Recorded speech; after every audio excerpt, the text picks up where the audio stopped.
Hey, everybody, this is Andrew and John. As always, this is Sasquatchers. Tonight, we have an awesome guest lined up that we're going to introduce to you after the intro.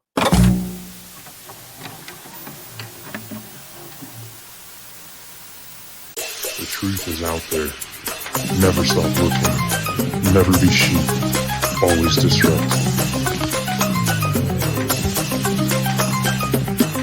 We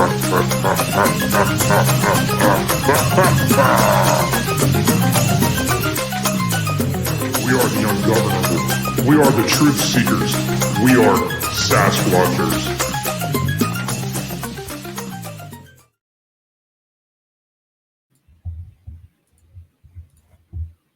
By a guest that I am honored to introduce.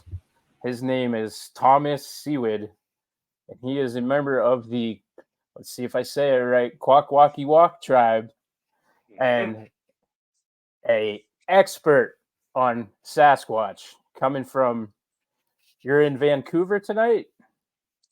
No, Gelakasla, greetings in my language. I'm actually in Kent, Washington, just south of Seattle. My wife lived down here and then COVID came and I moved here full time, but I'm always up in Vancouver Island every month. Awesome. Okay, so you're relaxing, getting ready to do anything like squatching wise coming up? Oh yeah, in the 21st of December, because I bah humbug, I hate Christmas. I used to go watch logging camps during the December, January season up in British Columbia throughout the 90s and early 2000s and sports fishing camps. I go watch them just to get away from Christmas. And if I wasn't doing that, I was commercial fishing offshore. So this year we're going to go to Forks, Washington, where SasquatchLegend.com has their Sasquatch store. And I did the murals outside. They have a house one block away from the store and the Olympic Peninsula, a Sasquatch hotbed. So instead of wasting my time wrapping presents and shopping, me and my wife, when we're not in the store during the daytime, we're going to be out investigating with parabolic dishes, FLIRs, the telephoto lens camera, you name it. We got the equipment. We're going to be boots to the ground while everyone's eating turkey and burping away afterwards. We're going to be out there on all the rivers looking for Sasquatch and see what we can come across. I think that sounds a lot more fun than most of my Christmas traditions tend to be. I would I mean, I you would could join take you you for could take the sure. turkey out with you. Can have Yeah, no, it'll both be a both lot of fun. worlds. Yeah, as if you look at the Olympic Peninsula, being a peninsula, you got salt water on three sides of it basically. And you got the Ho Indian tribe, the Makah Indian tribe, the Quinaults down south on the west coast. The Quinault Indian reservation is pretty huge, and there's all kinds of Sasquatch reports. Even that famous FLIR image of a Sasquatch crouching down, and you can see the cows lying down sleeping in the forested pasture.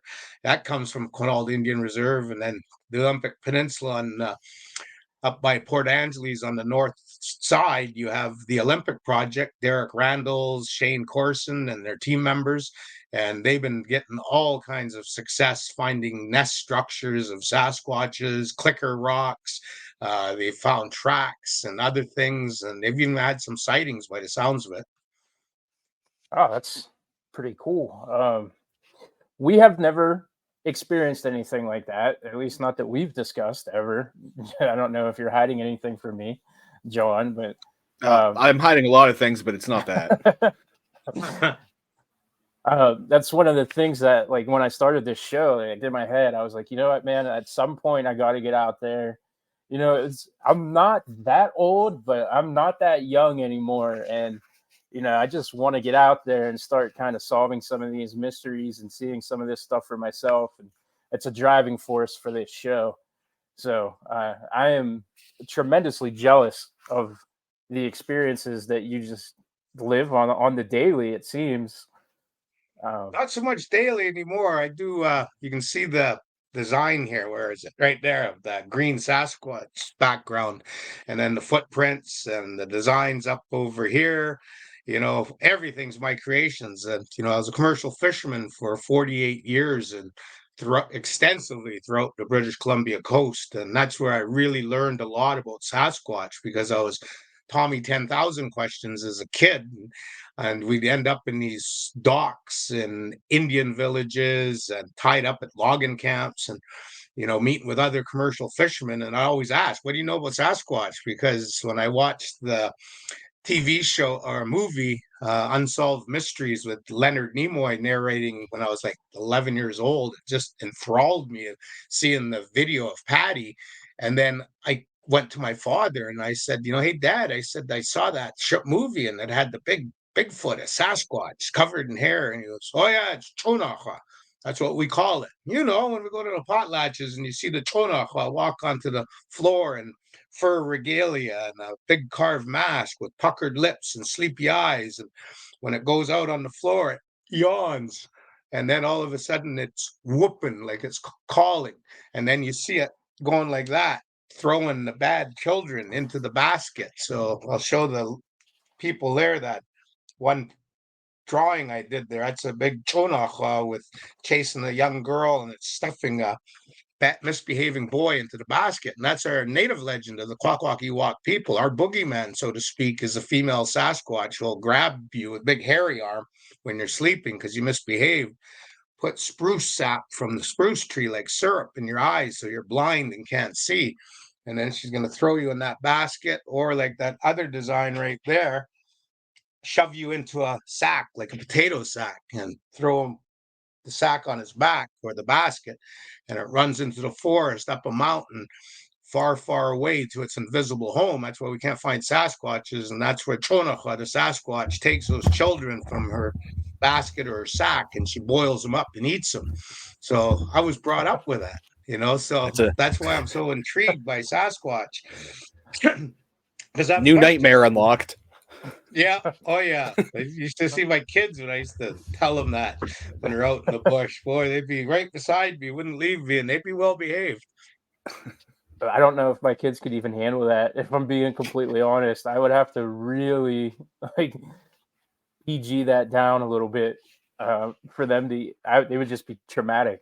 They'd be in my bed for the next 6 months probably if I told them that.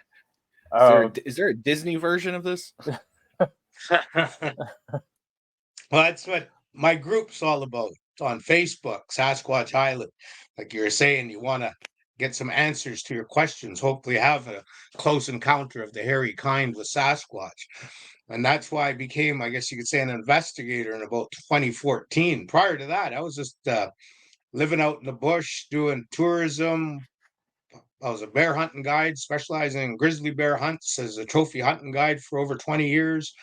And I watched logging camps. I did all kinds of stuff for decades out in the bush. That was my home. I hated the cities, and I still do. I preferred being out there in the bush world. I wasn't so damn old. My right leg wasn't so buggered up from arthritis and everything else. And married to Peggy, I'd still be out there. But what I did was I'd watch TV in 2014 when I moved down here part-time, and Peggy introduced me to the remote control because they're very complicated. I wasn't used to them at that time. And she showed me how to use it and showed me all these streaming TV shows, and all these Sasquatch, Bigfoot shows are on there. So I started watching them when she was working. And she'd come home from work and she'd hear me arguing with the TV. Nishna Nutlu Mama. Boy, those crazy white people, they're stupid. The hell they doing banging on trees with bats? Even got special tree knockers, they call them. That's just ridiculous. They're trying to find a Sasquatch, yet they're banging a tree. All they're doing is imitating what the Sasquatch does when it bangs a tree. Bang, bang, bang. Stop, turn around, go back where you came from, human. I don't want you here. So when you tree knock, you're telling the Sasquatch to stop, turn around, go away from me. I don't want you here. So that's why the non-Indians never see Sasquatches when they're tree knocking. They're telling the Sasquatches to bugger off. It's like putting the middle finger up when you tree knock to a Sasquatch. So other things I would talk to Peggy about, and she would go like, "You're really knowledgeable about these Sasquatch." And I said, "Well, they're out there." I said, "I used to hear them. I used to go bed at night, plug in my ears, la la la la. I don't hear that. Go to sleep when they're whooping and roaring and making noise." And so to me, Sasquatches were just like white animals. You spend enough time in the bush, you will see them, hear them, and smell them. They're out there. And so Peggy said, well, why don't you go share your knowledge, And I said, well, how do I do that? And she goes, well, why don't you go on a podcast? I'm like, what's a podcast? So she introduced me to what a podcast was. So I went to Google the next day.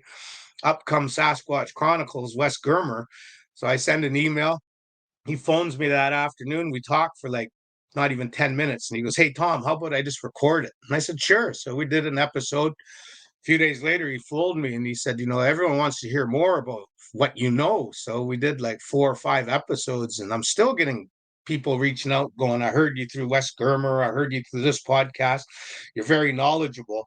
And that's when, after Wes Germer, that's when I took over the Facebook group Sasquatch Island. And people always ask me, like, here's our t-shirt design here. Where's Sasquatch Island? I'm like, you're standing on it, North America. The Indians, all 600 plus tribes in North America, referred to North America as Turtle Island before contact, and even to this day, because North America looks like a turtle from space. Hudson's Bay, the mouth up in Canada, Aleutian Islands, a flipper, Labrador, Newfoundland, East Coast Canada, flipper, Florida, Baja, California, the peninsula, flippers, Mexico, and Central America, the tail. How they found that out before contact, I don't know. I study UFOs, or Sasquatch, not UFOs. So Sasquatch Island, I took it over because I had a button that said this group needs an administrator. I didn't even know what an administrator was, so I clicked it. And next thing you know, I took over a group. I think it had 54 members. We have over 14,000 in building right now.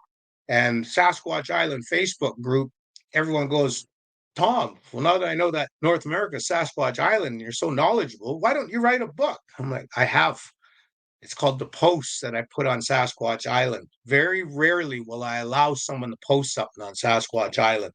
It's all the go-to Facebook group so that you can go there, go to the bathroom, grab a beverage, sit down, start scrolling away, and go right back to the beginning. And I guarantee you, after you've read every post and listened to every video on Sasquatch Island, you will be a really good investigator of Sasquatch. You will know the tricks that I know to play bush chess so that the Sasquatch and you are using the wind to your advantage to try to outfox the Sasquatch so that you can do like I've done and all of a sudden look from behind something and there's the back shoulder of a Sasquatch looking for you.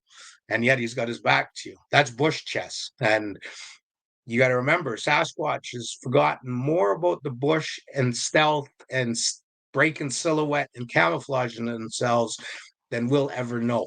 But because I lived out in the bush for decades, and at one point in the early 1990s, I had a letter from IRS Canada said I owed over $70,000 because of a corrupt, what do you call accountant back in the day when I was commercial fishing big time with big money.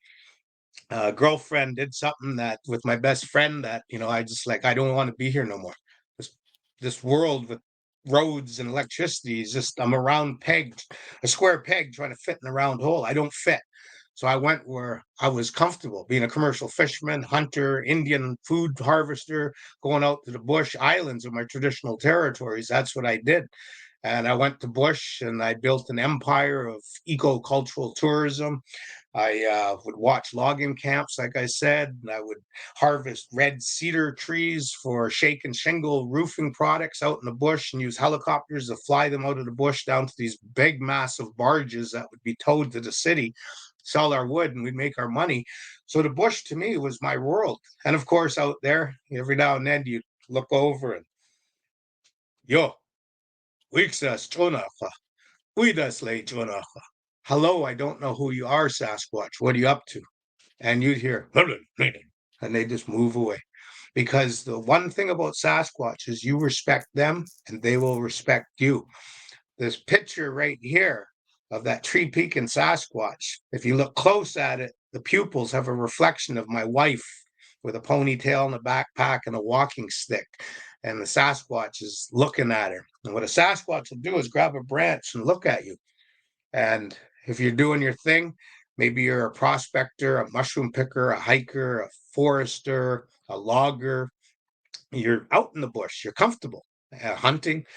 And the Sasquatch watches you and realizes that you're a bush dancer. You flow like the breeze in the forest. You're not looking down where every footfall goes because you're not from the city environment and wearing REI and Mountain Equipment Co-op, bright colors, bear bells, pack sack with a water bottle with a hose going to your mouth, and some corporate hat on advertising some clothing manufacturer for when you go to the bush, and the Sasquatch sees you're comfortable.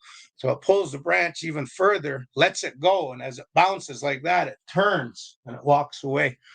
And when the human turns and sees that bouncing branch, there's no bird, there's no raccoon, there's no cougar cub, there's no bobcat, there's no bear cub, there's no squirrel. What that bouncing branch is telling you is the Sasquatch said, I'm here too. I saw you. I'm leaving you to do about your thing. I'm going to expect the same from you. Don't follow me. Don't chase me. And dare not ever think of going to hunt or harvest or kill a Sasquatch. That is so wrong. In every Indian tribe throughout North America, not one of those tribes condone the killing of Sasquatch. So don't ever do that. Always respect them. Yeah, that's a weird kind of ideology that I'm not sure where that comes from. But you talked about shows earlier, and I just found one, and I think it might be canceled. I only found it that it had like 9 episodes. It's called The Real Bigfoot, and the entire concept of this show was they were going out and they were shooting to kill, and they were gonna put a body on the table, and they said it was dedicated to science. But of all of the sensationalism that you see on television in the paranormal genre or the cryptid genre or Sasquatch genre, because it certainly has become a genre on television, that was the craziest thing that I have ever seen. Like, my mouth hit the floor when I saw that, and uh, that was a question that I kind of decided I was always gonna bring up. And when I have these Sasquatch experts on, kind of get the opinion. So the fact that you got to it before I was even able to ask was interesting, and I appreciate that knowledge that all of the tribes can then pass on to everybody else, because that was crazy to me to see them. It's like 9 episodes of a TV show, and they have dedicated snipers, and obviously that the show came and went, and there's never a body on the table either. So I mean, take it for the grain of salt that it was. Yeah, and I think the networks are dummying up as well. Like I think they're just getting a lot of negative communication coming to them, whether it be emails or regular snail mail letters. But the public opinion is no kill. And in this day and age when we're protecting everything, and then me, I'm not pro-environmentalist. Personally, I actually think environmentalists are the worst invasive species to us Indians in North America, because they shut down so many industries and careers for our people, and ways to generate revenue: fish farming, logging, mining, you know grizzly bear hunting. I used to make $60,000 plus a year being a grizzly bear hunting guide, but the environmentalists in British Columbia forced the government to shut it down without any science base. And now we have grizzly bears populations exploding like bunny rabbits, people getting attacked by them, houses and things, problematic grizzlies. The government's got to go in and shoot them. And, there's no revenue generation for people to be hunting guides for grizzly bears anymore. And they keep saying, oh, there's more money in Bearview. And I said, but you got to have that balance. And so, we got to watch what we're doing. And with Sasquatches, to me, I personally think that it's murder, because I've seen them up close. I've been 6 feet away from them. I've seen them walk, through the beach and out in the forest. And to me, they got the same nose as us. They just have a more pronounced philtrum, the distance between the top of your lip and the bottom of your nose. Their jaw is a little bit more pronounced, like patty. They got a little bit of brow ridge, basically patty. That's what a Sasquatch looks like, male and female. Males are just a little bit more tougher looking. And that's why I always tease people. And and actually it's kind of unfortunate that Sasquatches are sort of perceived like Jesus Christ. Jesus Christ was born in a manger in the Middle East. how come he looks so Caucasian? He looks like he came out of Finland, when you see pictures of Jesus Right. Christ. He's white, he's got that nice beard and the long hair, and he looks like he just came out of Woodstock as a hippie. But, in truth, Jesus Christ being born where he was, and with, his mother being from there as well, he should be a little bit darker, have the features from that area of the world. But then we look at Sasquatch, and every time we see Sasquatches, it looks like your partner there. It looks like you just jumped off a Harley Davidson with that big biker beard. I was going to ask Sasquatch, about that. I, Sasquatch is in the Pacific Northwest and on the Omaha Indian Reserve, because I seen a big male there with its pregnant female under 100 yards with a Fleur Mono Scout, the Mono Fleur unit. And we've had a good 2-minute sighting with that two Sasquatches. And that's right away I looked and I noticed that the face was like me trying to go a beard. It wouldn't even be like yours. It would be all, actually, I got pictures of it. It's pathetic because I'm a thoroughbred Indian. I have very little body hair under my arms. I got nothing on my chest. That's the way Indians are. And that's what a Sasquatch is. They look just like that, except their entire body's hairy, but their face has got that Indian feature, really broken up, stubbly, just like Patty. So, that's why I tell people, like especially some of the chainsaw carvers that I talk with is, I'm educating people that Sasquatches don't look like they jumped off a Harley Davidson.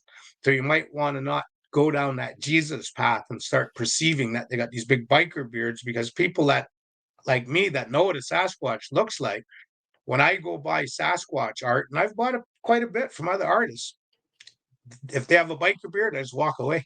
Doesn't look like a Sasquatch. yeah, So, the artist's got to be careful of that. a lot of those carvings and stuff really adopted that. And I had saw your post on the Sasquatch Island face group about that, and I wanted to ask you about that because I'm not sure when that happened, because it kind of went from, and here's the like, even that the allegory you just made to Jesus is, it seems to me over, I don't, maybe the last just couple of years, Sasquatch in a way has kind of become the new Jesus fish, so to speak. Like, you went like everywhere in the 90s and there was a Jesus fish on a car, and now every other car I see, you got, something Sasquatch related or a silhouette sticker or something to that effect. So, you know, the art for Sasquatch is everywhere at this point. It's really overpopulated, at least over here in my area, where that didn't exist before. So I don't know if our coast is finally catching on to the west side of Sasquatch culture or something. And for me, it's all about Patty. And I had a surprise birthday party the other day. My wife threw it for me, and I couldn't even get through a surprise birthday party without arguing with my cousin about the Patterson Gimlin film. And I got my cousin sitting there who drove an hour and a half to come hang out with me, and he just talks about how, like, nah, man, that's not real. And I'm like, no, we're gonna fight now, because to me, and I was gonna bring it up to you, I think like the Patterson Gimlin film is to this day such an incredible piece of evidence that we have. um you referenced it, so I assume, like, do you adhere to that video that it's real, or do you think it's a clever, like a good hoax? I think it's the real deal. Number one, you got to look at it from my perspective. I lived like a Sasquatch for decades. So, looking at it from a Sasquatch's perspective, Patty's in a creek. She's doing something, drinking, eating, maybe washing a wound. And the creek's burbling and making its noise so she can't hear. The windage, the horse spooked. So it means the Sasquatch was upwind. The horse smelled Patty, and that's why it did its thing. And Patterson or Gimlin, whoever was with the camera, it's all jiggly, Patterson. And then the Sasquatch looks up, boom, boom, boom, looks over her shoulder for famous 352 frame, turns and goes straight for the bush line. So right there, the evidence to me, if you're going to hoax it, that's not a hoax. That they spooked the Sasquatch. And then when you're like me, who's seen Sasquatches, that's the real deal. Remember this: sparse hair, pronounced philtrum, blocky jaw, A little bit of brow ridge, the longer arms, the way it's walking and loping and going like that. And then, then it can be contested about that guy that when he was alive came out and said, I was the guy in the costume, here's my gait Nope. and so forth. He probably got burned by Roger Patterson and felt that he needed to make some money and be on the stage and get some spotlight time. So he looks at the Patty frame, duplicates the walk, comes out with his BS story. And that's what you got to really watch for. Is I always tell people when you're Sasquatch investigate the people, especially on your encounters. So when you look at, I won't say his name for defamation of character and so forth, but the guy out of Alberta that had the Muppets he's famous for and the blackface one. And come on, every time I hear that guy, my leg hurts, he's pulling it so much. That's just bunk and BS. And, got to look at the individual that claims they have the perfect video and audio and things like that. Bunk and BS. Someone's got a video and it's a Sasquatch in the snow.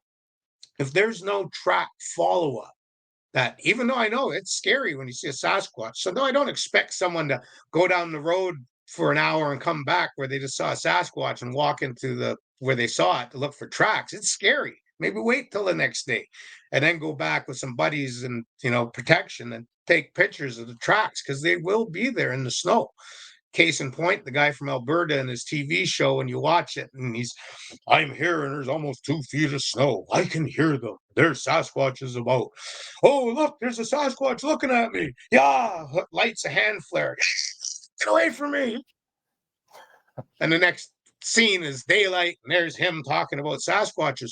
Well, if you've seen that Sasquatch and you got so scared at the light a flare and wave it around, how come you didn't go and first thing at daylight and get us pictures of the trackway? See what I mean? Investigate the human, bunk and BS. So I always look at that. I look at, when you do see a Sasquatch, they generally, in my area, Pacific Northwest, I can't speak for other regions, they generally look like the misconception of Jesus Christ. Nice, long hair, really looks oily and sheeny. The body, the hair looks like a chimpanzee, an orangutan, a great gorilla, a monkey. It's got all that oil in there.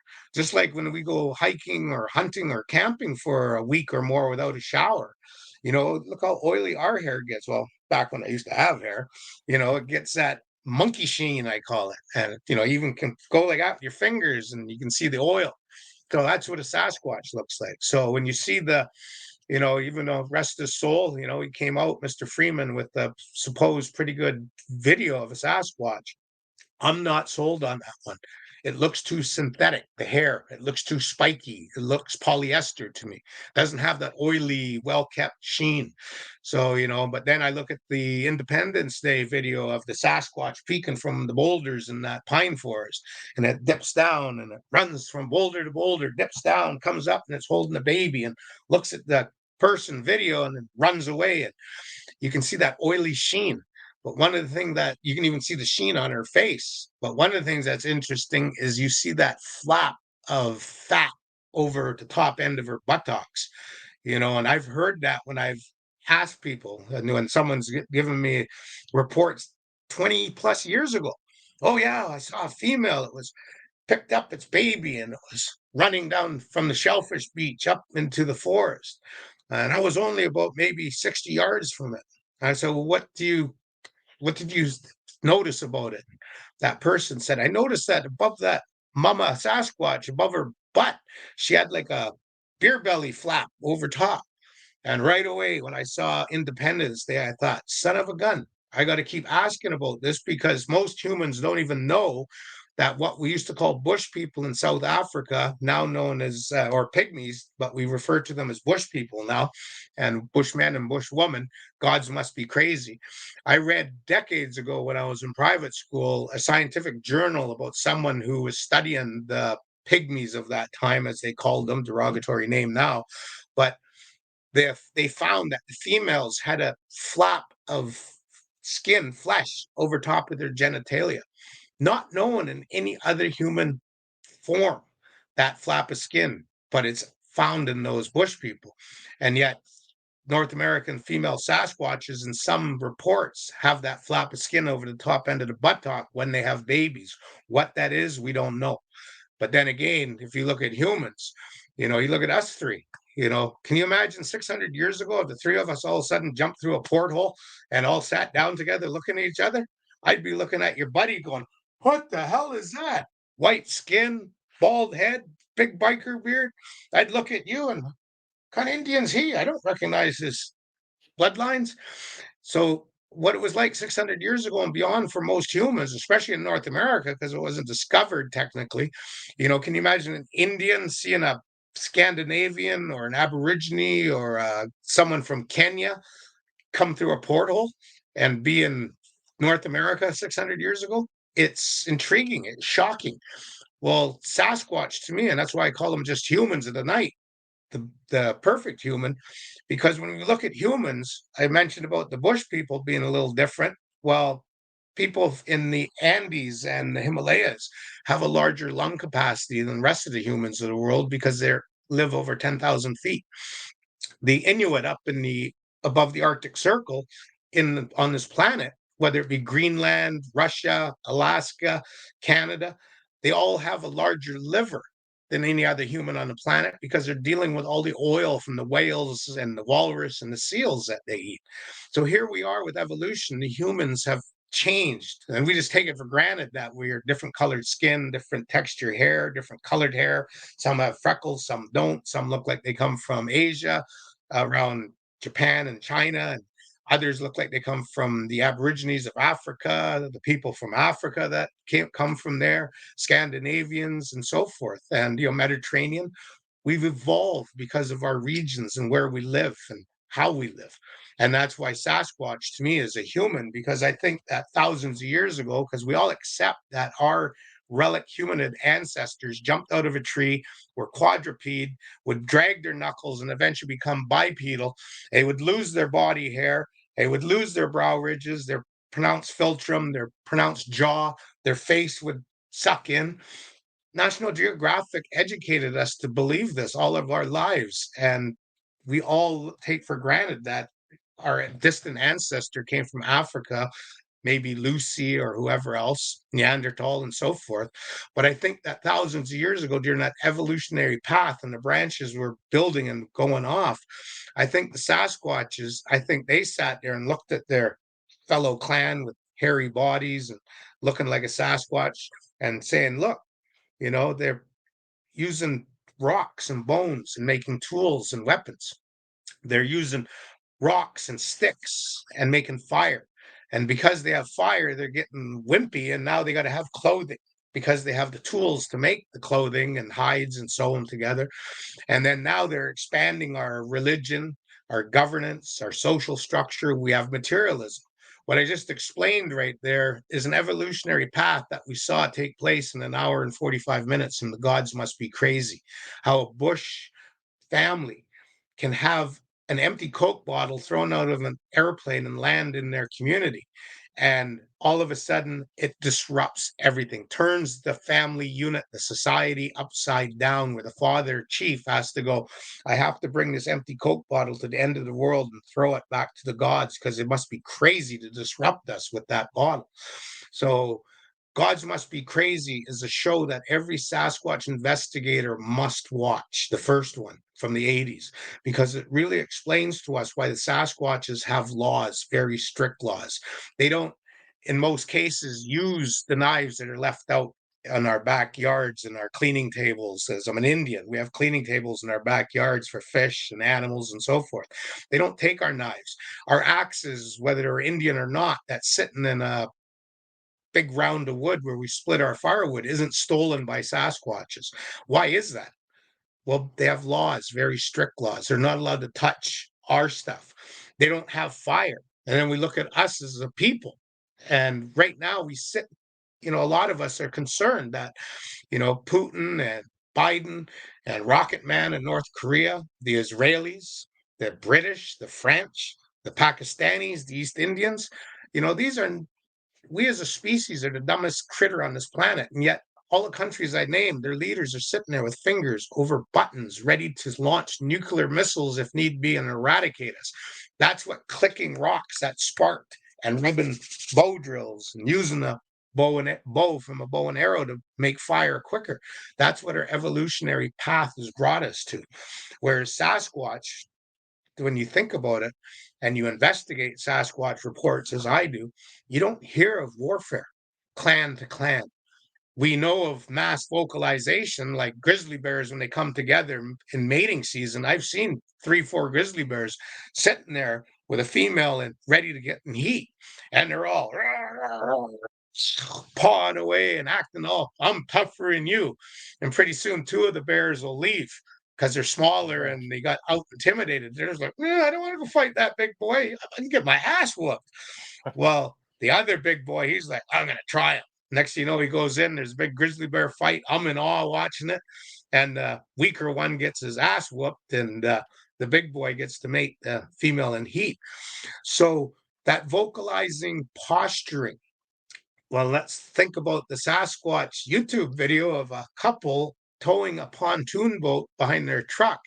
And I think it's California or Oregon, and the transmission goes out. So they're sitting in the pontoon boat, must be warm, it's nighttime, and they have a video camera that has low light capabilities, and they have 2 dogs, and you can hear all of the Sasquatch vocalization.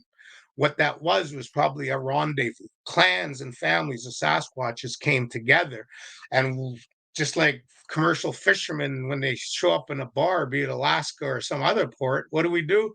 Hey, Bob, how you doing? Someone stands up. Beep you, Tommy. I remember when you did this.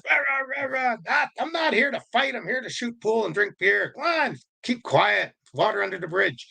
That vocalizing posturing. That's what those Sasquatches were doing, because they, number one, they can't go fighting each other because injury is caused, infection sets in.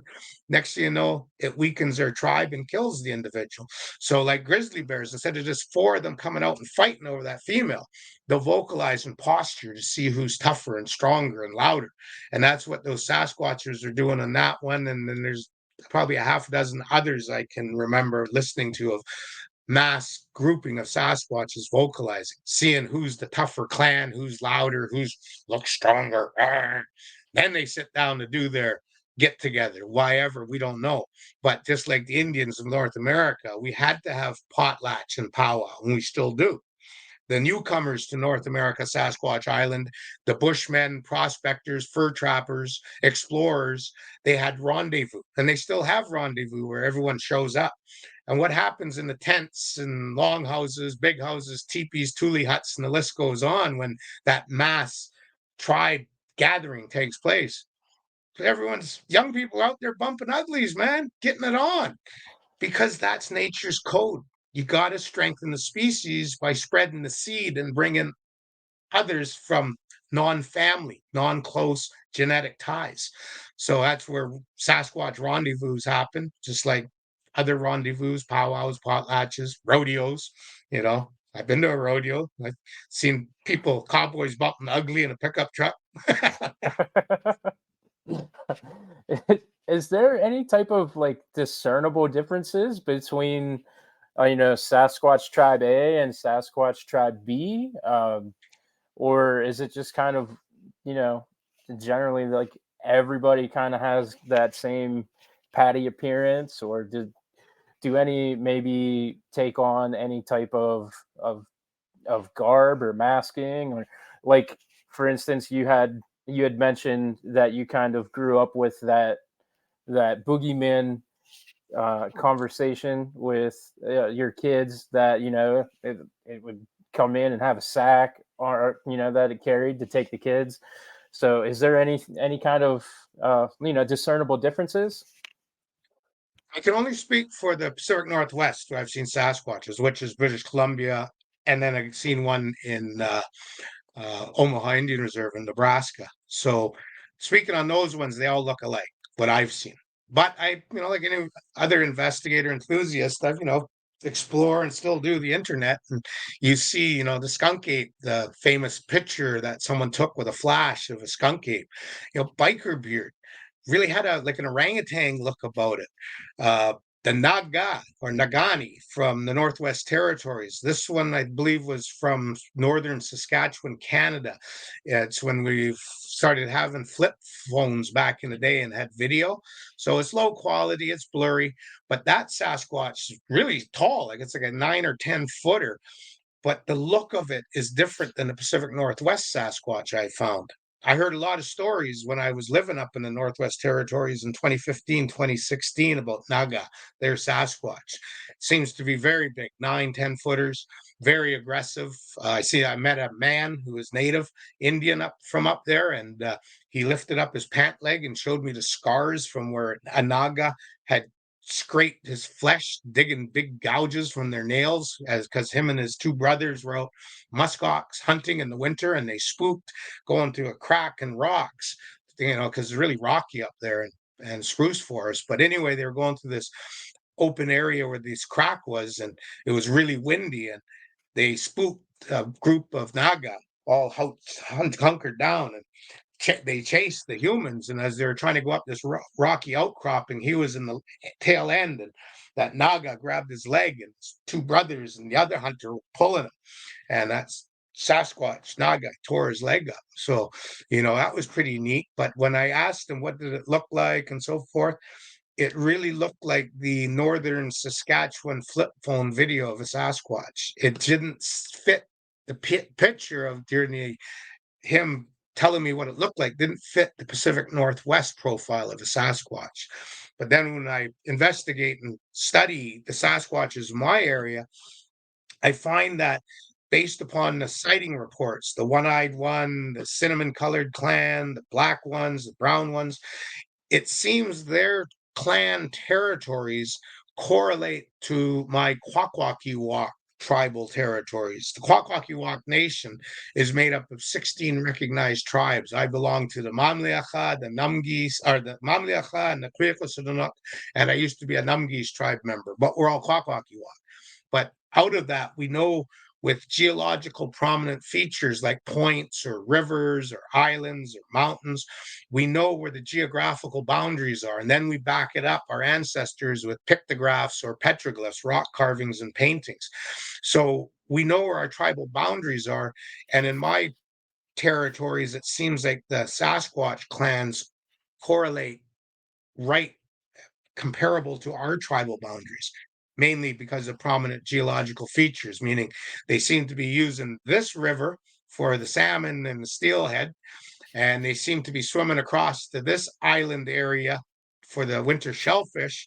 They seem to be seen in this area in March and April when the herring come in to spawn in the shallows. And I mean shallows, like that deep of water. It's a solid herring. You can bend down and pick up a 5-gallon bucket in 20 minutes. So a Sasquatch can fill their belly with 20, 30 pounds of herring, no problem whatsoever during the herring spawn. And then you have the summertime where when there's snows recede in early June, the Sasquatches in the Pacific Northwest follow the receding snow. What they're looking for is ravens and whiskey jacks and turkey vultures that have just flown up from Oregon and California, migrated to Vancouver Island, coastal British Columbia, and golden eagles from the States, and our bald eagles, because they're looking for carrion. The snow recedes, exposes an ungulate, a hoofed animal that didn't get off the high mountain and got covered in snow, hypothermic, died. Now the snow melts and exposes the carrion. The birds go down for it because they see it right away and smell it. Sasquatches see that, go in there, and there's some nice food to eat, some fresh meat. Well, not fresh meat, but carrion. And a lot of people would think, ooh, carrion. Well, look at the what do you call it? Australians, and British, they eat rotten vegetable matter called marmite and something else in a little jar. And then we have the Europeans that will hang ducks and pheasants by the neck before plucking or cleaning them. And when the thing tenderizes, that the head separates and the bird falls onto the floor of the barn or the basement, then they pluck it and clean it and eat it. It's a delicacy to this day to some people in Europe.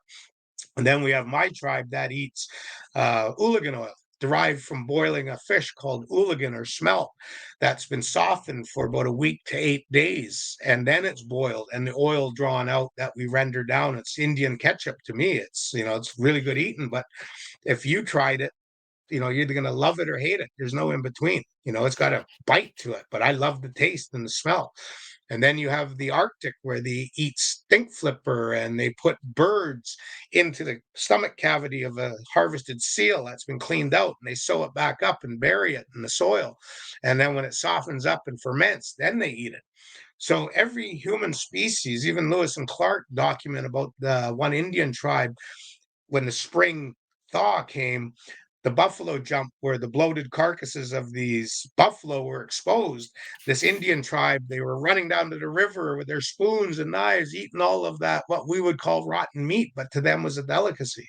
So in my studies, and I'm the only Sasquatch investigator to date that's put the two and twos together and done the investigating to know that in my area, those receding snows expose carrion, which we would call carrion, but the Sasquatches seem to be homing in on it.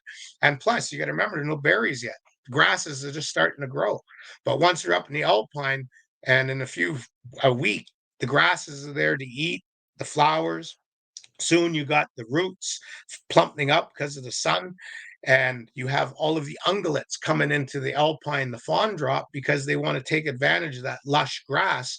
And they don't want to be like Sasquatch, and animals don't want to be like stupid humans living in the forest, because in June, July, and early August, the forest fires sweep through the forest. Sasquatches and ungulates are out of the forest fires up in the alpines. So that's where the Sasquatches are too, capitalizing on fawn drop.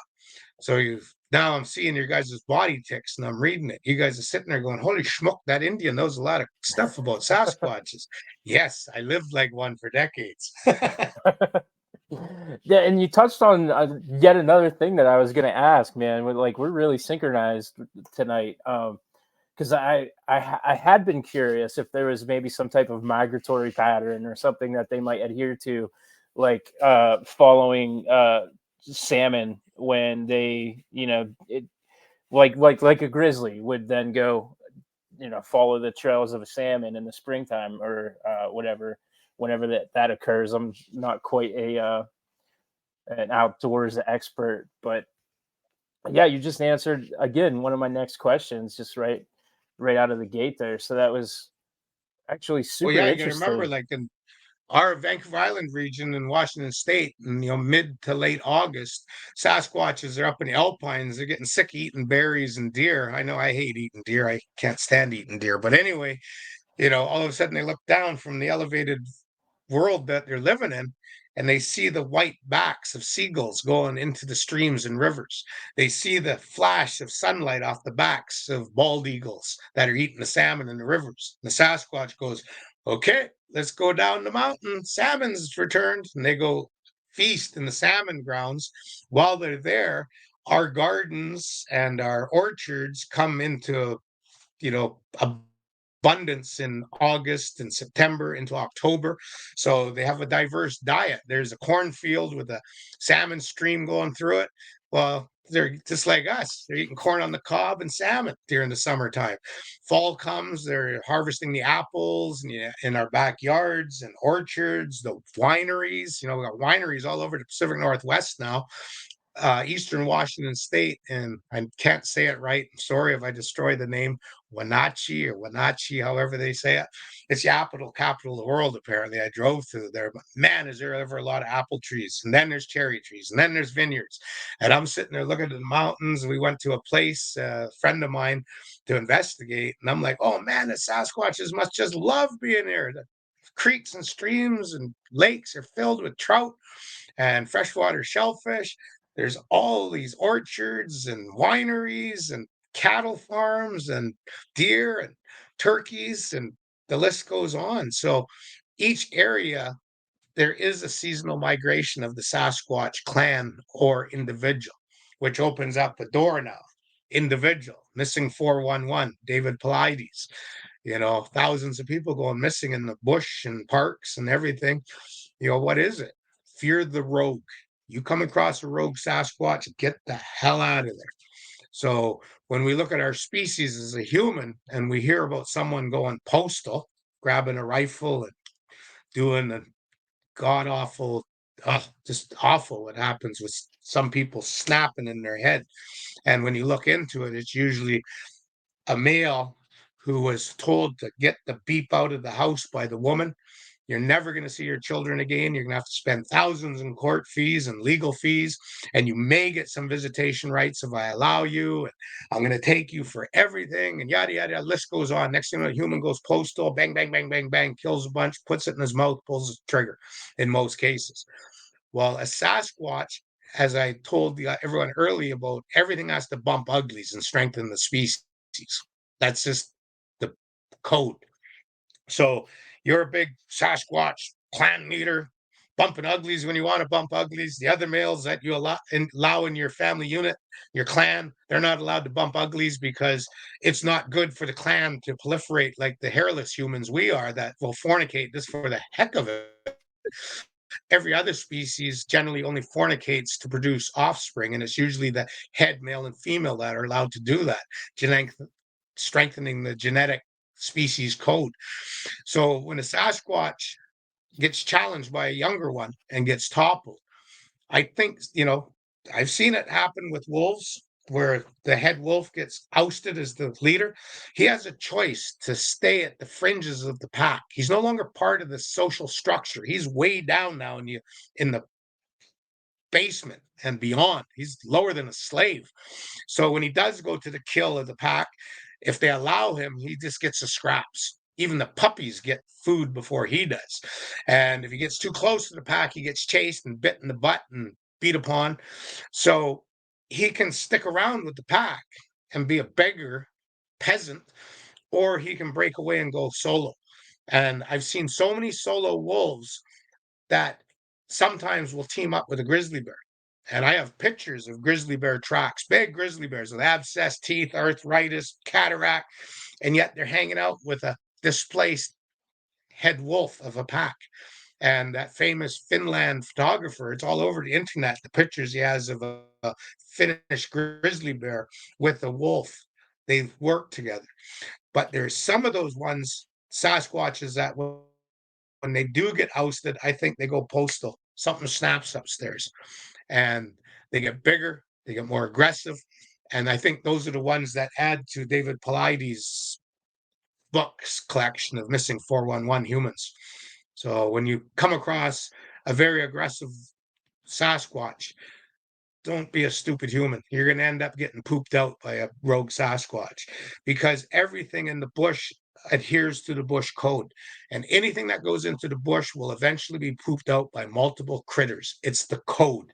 Why do it 20 years too early? So if you're near an aggressive Sasquatch, get out of there. You might get bingoed and pooped out over the next couple of days. Well, I just want to be the first one to say that being pooped out by a Sasquatch is on my list of things to do before I die. So, not me. You go right ahead. I don't want to be a Sasquatch steaming coil on the side of our trail. That's a really interesting take that I had not heard before. Yeah, it seems like you're that far ahead of everybody else as far as all of this goes. Because I lived out there. I've forgotten more about bush than most humans that live in the urban environment will ever know. And there was at times I would go weeks in the bush. My gun by pack under 20 pounds with coffee and tobacco, a cotton bedroll, and a plastic tarp, my Mustang floater coat, my Helly Hansen like ski pants, but they're rain gear, my rubber boots in my pack, my running shoes, my 3 knives on my side, my 3 or 4 Bic lighters. I always watch these people. I'm a survival specialist. I'm going to bow drill. I'm going to use this fire starter. I'm going to use this fire coil, fire tube. I'm going to click rocks together. I'm like, you dumb people. Use a Bic lighter, man. Bic lighter lasts you 3 months in the bush. One of them. Bring 3, you're good for a year. I'm a smoker. I use a Bic lighter 15, 20 times a day.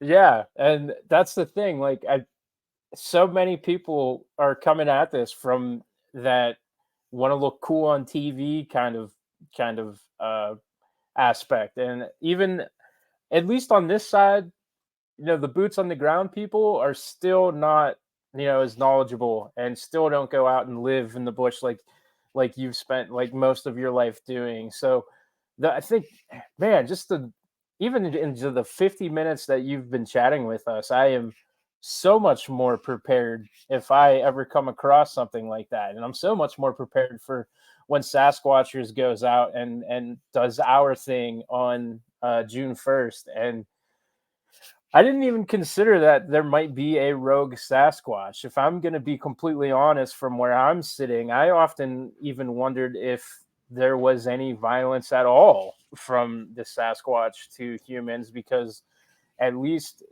documented accounts seem to be like, if like people are living to tell the tale. So I had not even considered Yeah. about, missing 411 or anything like that. And that, the people We get go different out answers from everybody too about it. right. And that's one of the coolest things about this interview with you is most of the time we have like this weird synchronicity on this show where, you know, even without bringing it up, a guest will almost accidentally make a reference to something that was said before, and you have it. Like, this is like the first time that we've had an interview where everything is just so dynamically unique. And that to me, I think, adds a lot of credence to what you're saying. And man, yeah, I'm just flabbergasted by the Like knowledge I that you're say, like, passing down. yeah, like I say to the listeners I'm speaking to now of this, your guys' Sasquatchers Paranormal podcast. The listeners are the ones that need to reach out to you. If they want to see me come back on again, they got to tell you. But, I got so many things to teach everyone about how to get close to Sasquatches, also my encounters. We haven't talked about my many encounters, like people go, have you seen Sasquatch? Oh, yeah, I've seen him over half a dozen times, been close to him over 30 times. Huh? Well, yeah, I lived in the bush, man. Well, you were sitting there turning light switches on and running water and flushing toilets. I was out there using leaves for the toilet, and freaking, I'd go to bed when it got dark because I didn't want to turn my flashlight on. Because, when you see these supposed specialists, extremers, and they're sitting there with their flashlight or their video camera, like the Lone series and Naked and Afraid, it's like the sun's going down. Go to sleep. Because then if you do get woken up and you're awake, you got woken up for a reason. So that's when you better have a good charged flashlight or a video camera to record. And when the birds make noises, sun's coming up, it's time to wake up. So when we used to go to bush, we'd bring a spare set of batteries, but a flashlight would last us a month.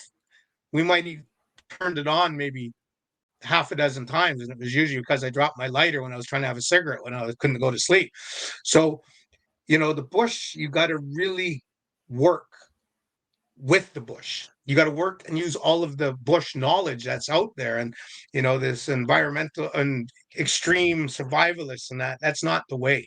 And the best way, like I said, for being a Sasquatch investigator is go to Sasquatch Island, join it, read it. The other way is come out and take an expedition with me, be it Washington State or Vancouver Island. I do expeditions year round. People go, oh, when's the dates? My schedule is your schedule. Your budget dictates how we're going to go investigate. It might be as easy as showing up here in Kent, Washington, and I walk out with my equipment and I charge you 200, I think it's 25 a day or 250, and I go out for 24 hours with you, day and night. And if you want me for 8 hours, we can cut a deal. But anyway, I'll take you out and teach you things. Or you all of a sudden, be a smart human. If you got to fly from Pennsylvania, New York to Kent SeaTac Airport in in Washington State, and get a hotel, rent a vehicle because I don't have one, and we go investigating for 3 days. I charge say $250 a day. That's $750 right there.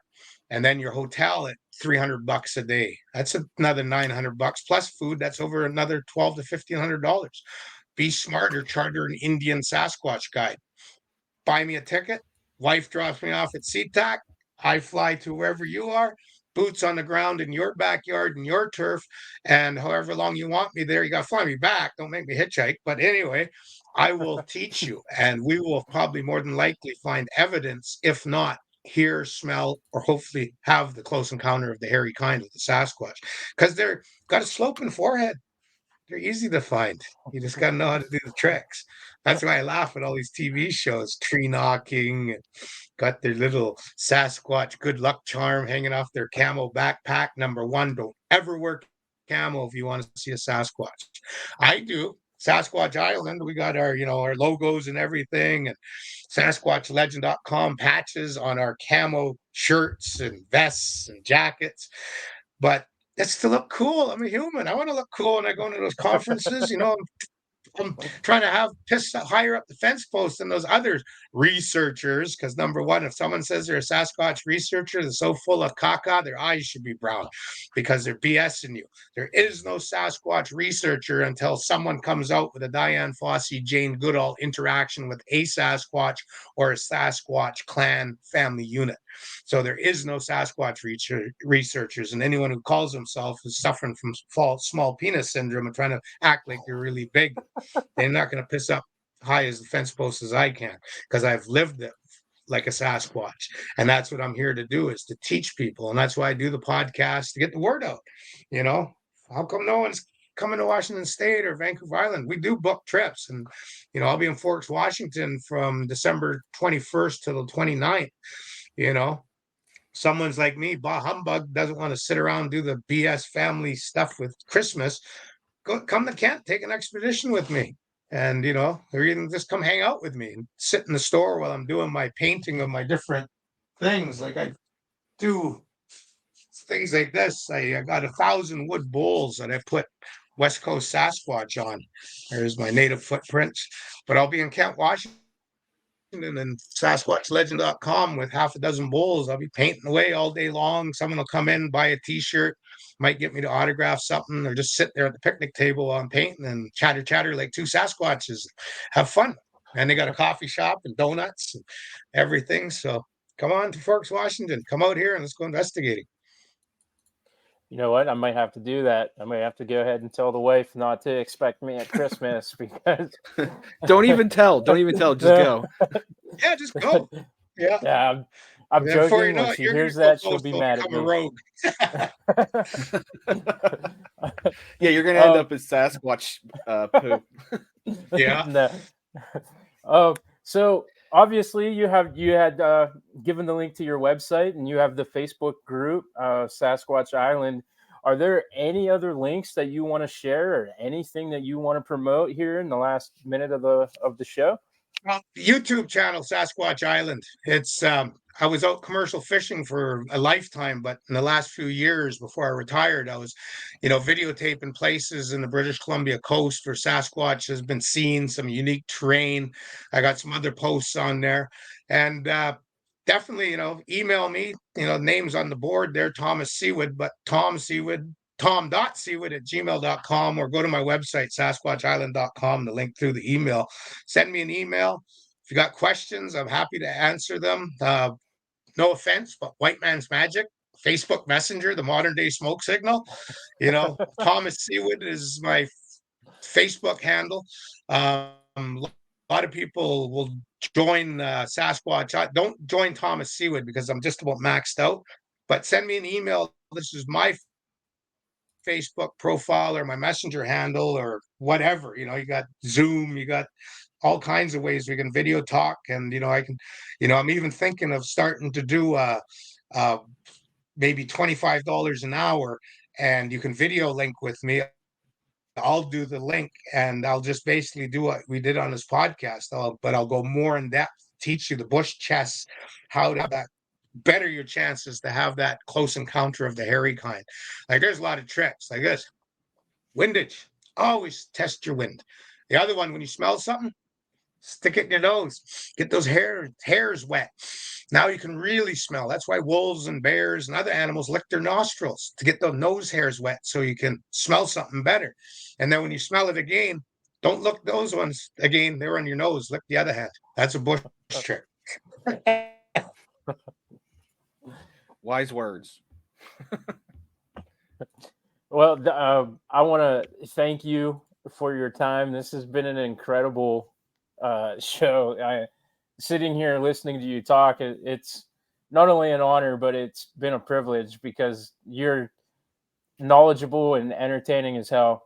And I cannot express enough gratitude for having you come on. I want everybody to check those links out, check his art out, check the YouTubes, do everything that you can to support everything that he does, because there isn't anybody who's more boots on the ground when it comes to this kind of research. And so again, thank you for your time, and this has been a fun episode, everybody. We're gonna go ahead and hit the outro. Don't forget to like, share, subscribe, and all that other fun stuff that podcasters always reiterate at the end. And we will see you 2 more times this week. This is a big one for us. We got a 3-fer this week, and we could not have started it in a better way. Thank you very much. Squatch you later. Thanks for Thank you. squatching.